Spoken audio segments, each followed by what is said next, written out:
मर गई संवेदनाएं। 2.5 फीट गहरे गड्ढे और कीकर बबूल के बीच में होकर निकले अंतिम संस्कार करने को लेकर। इस पर सरपंच बोले, मैं मजबूर हूं, चाहते हुए भी कुछ नहीं कर पा रहा हूं। दौसा जिले लवाड़ तहसील के गिरधरपुरा गांव का ये पूरा मामला है, जहां बीमारी के बाद युवक की मौत हो गई। बताया यह जा रहा है कि पायलट खारवाल पुत्र गोविंद खारवाल, जिनकी उम्र लगभग 36 साल थी, लंबी बीमारी के चलते मृत्यु हो गई इनकी, और पायलट की मौत से उसके परिवारजन जवान बेटे की मौत से सदमे में है। उधर जब पायलट के शव को अंत्येष्टि के लिए लेकर जब गिरधरपुरा गांव के शमशान में ले जाया जा रहा था, तो रास्ते की जमीन पर कुछ दबंगों ने अस्थायी कब्जा कर नाम मात्र का रास्ता छोड़ा था, जिससे भी उस रास्ते पर भी भारी बरसात से 2.5 फीट तक पानी भर गया। उधर पंचायत प्रशासन की लापरवाही कहीं कहें या जिला प्रशासन की स्थिति इतनी भयावह है कि लगभग 300 मीटर पानी में होकर पायलट का अंतिम संस्कार के लिए ले जाने को लोग मजबूर हो गए। इधर पायलट के अंतिम संस्कार के लिए लकड़ी भी और शव को मृतक के परिजन और सगे संबंधियों ने बामुश्किल से अंत्येष्टि स्थल पर उनकी जो शव है वो वहां पर पहुंचाया। दौसा जिले का ये कोई पहला मामला नहीं है। अब से पहले भी कई मामले ऐसे आ चुके हैं, जहां कई अंतिम संस्कार के लिए ले जाने का कोई भी रास्ता नहीं है, तो कहीं रास्तों पर पानी भरा हुआ है। लेकिन यह हालात उससे भी ज्यादा खराब है। जो रास्ता था, दबंगों के कब्जों के कारण उसमें रोक दिया गया। शमशान तक पहुंचाने के लिए लोगों ने अपने हाथों से कीकर बबूल काटे और रास्ता भी बनाकर वहां से निकले। इधर इस सारे मामले में जिम्मेदार कंवरपुरा पंचायत के सरपंच विजय बैरवा ने मृतक के प्रति अपनी संवेदना व्यक्त करते हुए कहा कि विकास नहीं होने के पीछे मेरी मजबूरी है, जो मैं अपनी ग्राम पंचायत कंवरपुरा अभी तक किसी भी तरीके के विकास काम जो है यहाँ पर नहीं करवा पाया, क्योंकि मेरे पास वित्तीय पावर नहीं है। जो प्रशासनिक अधिकारियों ने झूठी कार्रवाई प्रस्तावित करके तत्कालीन गहलोत सरकार के मंत्री मुरारी लाल मीणा के दबाव में गलत तरीके से सीज कर दिए हैं, जबकि मैं आम जनता के जाति प्रमाण पत्र, मूल निवास प्रमाण पत्र, प्रधानमंत्री विश्वकर्मा योजना का सत्यापन, नामांतरण संबंधित अन्य काम तो करने में सक्षम हूं, लेकिन वित्तीय पावर सीज होने से विकास कार्य नहीं करवा पा रहा, ये मेरी मजबूरी है।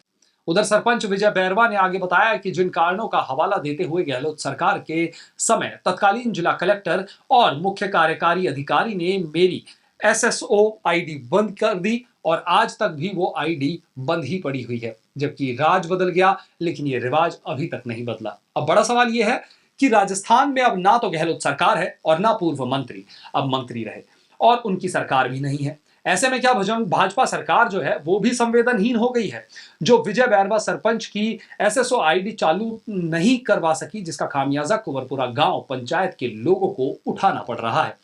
लगता है अब कांग्रेस के बाद भाजपा के सत्ता में आने पर ये लोग भी संवेदनहीन हो गए, और इन सब के बीच जनता तिल तिल जीने को मजबूर है।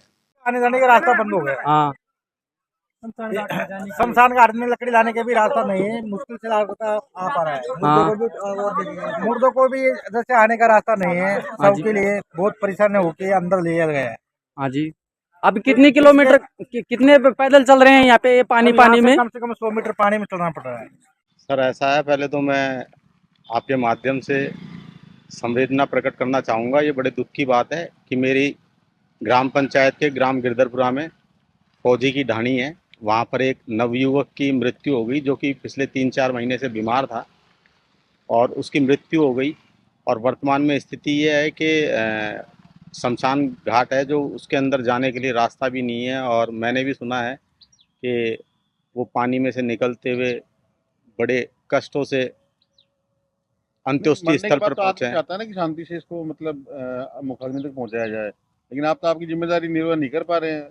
वहाँ की रास्ता विकास की असल में क्या है सर, मैं करना तो चाहता हूँ, लेकिन मेरी एक मजबूरी है कि मेरे जो वित्तीय पावर हैं वो प्रशासनिक अधिकारियों ने सीज कर रखे हैं। मेरे खिलाफ झूठी कार्रवाई प्रस्तावित की गई है धारा 38 की, और उसको कारण बताते हुए मेरे वित्तीय पावर सीज कर रखे हैं। 4 सालों से मैं ग्राम पंचायत में कोई भी काम नहीं करवा पाया हूँ, जबकि प्रशासनिक अधिकारियों की स्थिति यह है कि उन्होंने 4 सालों में एक निर्माण कमेटी का गठन कर दिया, और केवल जिस पर माननीय उच्च न्यायालय का स्थगन था उस बिल्डिंग का निर्माण किया है, और कोई नरेगा में कार्य नहीं चला है, कोई किसी प्रकार की आम जनता को सुविधा नहीं पहुंचाई, और किसी प्रकार के कोई कार्य नहीं किए। अब कार्य तो मैं भी करवाना चाहता हूं, लेकिन मेरी जो एसएसओ आईडी है, जो मेरे वित्तीय पावर सीज हैं, इसलिए मैं नहीं करवा सका। तो क्या माने मतलब आपके और मतलब सरकार के बीच में अगर कोई गतिरोध हो तो जनता उसमें पीछेगी क्या?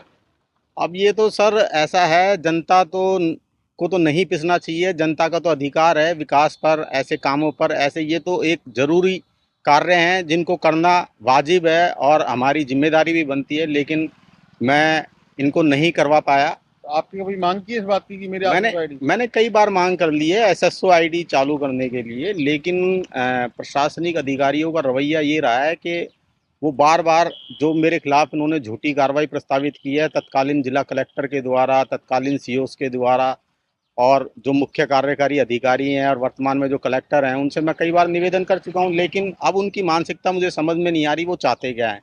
असल में कई बार वो मुझ पर दबाव भी बना चुके हैं कि जो कोर्ट केसेस हैं उनको वापस ले लो, और लेकिन स्थिति यह है कि अभी तक उन्होंने मेरी एसएसओ आईडी चालू नहीं की है और बोलते हैं कि चालू कर देंगे कर देंगे कर देंगे, लेकिन नहीं कर रहे हैं। कब तक रहेगा ऐसा जो आलम जो आज जनता दुखी अब है? साहब ये तो प्रशासन क्या चाहता है क्या नहीं चाहता, इसमें पूरा का पूरा दोष प्रशासन का है, प्रशासनिक अधिकारियों का है, जो तत्कालीन सरकार के मंत्री के कहे में उन्होंने ऐसे कुछ कार्य कर दिए। कौन मंत्री थे?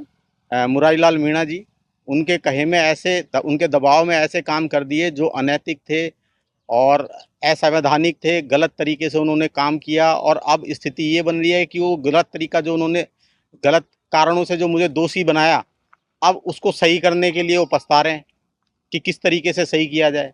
वो मेरी ना तो एसएसओ आईडी चालू कर रहे हैं और ना ही क्या नाम से ग्राम पंचायत में विकास के कार्य करवा रहे हैं। सब सुर प्यारो के लो लाग लाल गढ़ को रे अब तो बरदर इंद्राजा बंदो राम गढ़ को, बंदो राम गढ़ को।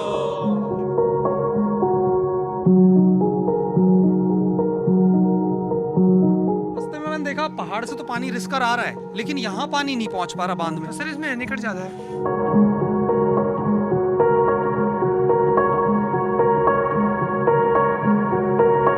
अब कुछ कोटीज बना ली, किसी ने फार्म हाउस बना ली, कुछ छाबराड़ी, बिलोची, मनोरपुर, सापरा, विराटनगर, यहाँ से पानी खूब आता था और वहाँ पानी आने ही नहीं दे रहे हैं, तो पानी कैसे पहुँचेगा? तो सिर्फ गड्ढे भरे हैं और कुछ भरा नहीं है, जो निराशा की बात है।